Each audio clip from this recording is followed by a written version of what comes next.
একটা জিনিস লক্ষ্য করে দেখবে, পিসি আর মামা এরা দুজনেই আমাদের কাছে আপন, এদের দুজনের সাথে আমাদের রক্তের সম্পর্ক থাকে। কিন্তু আমরা ছোটবেলা থেকে মামাকে যেভাবে ভালোবাসতে শিখি, পিসিদেরকে ঠিক ততটাই ঝগড়াটে মনে করি। আর এটা কিভাবে শিখি জানো?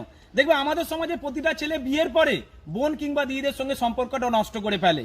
যেখানে পরিবারের সন্তান দেখতে পাচ্ছে পিসি আর বাবার মধ্যে সম্পর্কটা ভালো নয়, সেখানে ওই পরিবারের ছেলেটা পিসিকে ভালোবাসবে কিভাবে? কিন্তু আমাদের সমাজে প্রতিটা মেয়ে বিয়ের পরে ভাই কিংবা দাদার সঙ্গে অন্তরে ভালোবাসাটা রেখে যায়। মামা যতটাই খারাপ হয়ে যাক না কেন, মা কিন্তু শেখায় ওটা তোর মামা, মামাকে ভালোবাসতে হবে।